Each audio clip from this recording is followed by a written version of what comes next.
other farmer I knew then, or have known since, owned an assault rifle or an assault style rifle. And that's because those weapons are not for hunting. They aren't for shooting a prairie chicken or scaring off a bear. They're designed for only one purpose: to kill people and to look like they can kill people. Lorsque nous réfléchissons au massacre des 14 femmes à l'école polytechnique, ou la fusillade au collège Dawson, ou à l'horrible tragédie qui a eu lieu à Port-à-Pic en Nouvelle-Écosse il y a 2 jours, ça renforce notre détermination. When we reflect on the massacre of 14 women at the École Polytechnique in 1989, or the Dawson College shooting in 2006, or the horrible tragedy in Port-à-Pic, Nova Scotia, just 12 days ago, those heinous acts strengthen our resolve. And that resolve is to close the gaps in our gun control laws and to keep the most dangerous firearms out of civilian hands. We neither need nor want such weapons in our homes, in our pickups, in our communities, or on our streets. These guns make it easier to commit mass murder, and the culture around their fetishization makes our country inherently more dangerous for the people most vulnerable, and that is women and girls. Chaque femme et chaque fille qui nous écoute aujourd'hui a une histoire à raconter d'un moment où elles se sont senties en danger ou vulnérables. C'est inacceptable qu'en 2020, le genre continue d'être un facteur qui détermine si vous vous sentez en sécurité chez vous et dans votre communauté.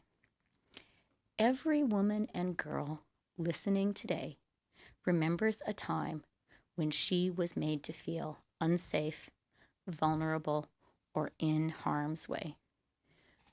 We all know what that's like. It's unacceptable that in 2020, gender continues to be a determining factor in whether you feel safe in your home or on your street. During this pandemic, we are particularly concerned about the rise in gender-based and domestic violence. Frontline organizations have seen a surge in appeals from women and children fleeing violence. British Columbia's Battered Women's Support Services has received 300% more calls since the beginning of the pandemic. A Toronto-based shelter has seen a 400% increase in demand for shelter. And unfortunately, this isn't new. From 2010 to 2015, according to statistics compiled by the Canadian Domestic Homicide Prevention Initiative, there were 418 cases of domestic homicide in Canada, with 476 victims. Of the 427 adult victims, 79% were women. Let that number sink in. In 2019, according to the Canadian Femicide Observatory for Justice and Accountability, 118 women and girls died violently in Canada. On average, 1 every 3 days. Again, let that number sink in. Nous savons également que la disponibilité d'armes à feu met en danger les populations vulnérables, telles que les femmes, les personnes queer et trans, les autochtones et les personnes de couleur. Les femmes, les filles et les personnes bispirituelles autochtones disparues ou assassinées sont, selon moi, l'un des exemples les plus frappants et les plus tragiques de la violence systématique non traitée dans notre pays. We also know that the availability of assault-style weapons puts vulnerable populations, women, queer and trans people, Indigenous people, and people of color, at particular risk. The missing and murdered Indigenous women, girls, and two-spirited people are, for me, one of the starkest and most tragic examples of systemic violence in our society.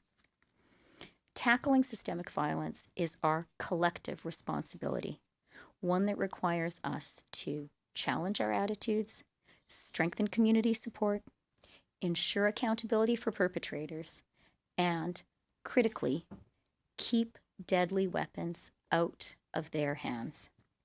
Le féminicide est un fléau dans notre société. Ça continue d'être un fléau et nous devons y mettre fin. Feminicide has long been a scourge in our society. It remains a scourge. We must stop it. In saying no to assault-style weapons, we are putting feminist ideas into practice. We are acting to ensure that our sisters, our mothers, our grandmothers, our daughters, and we ourselves, indeed, that all women who have been victimized, frightened, threatened, harmed, brutalized, and killed by gun violence have not suffered in vain. Enough is enough. Assez, c'est assez. Merci.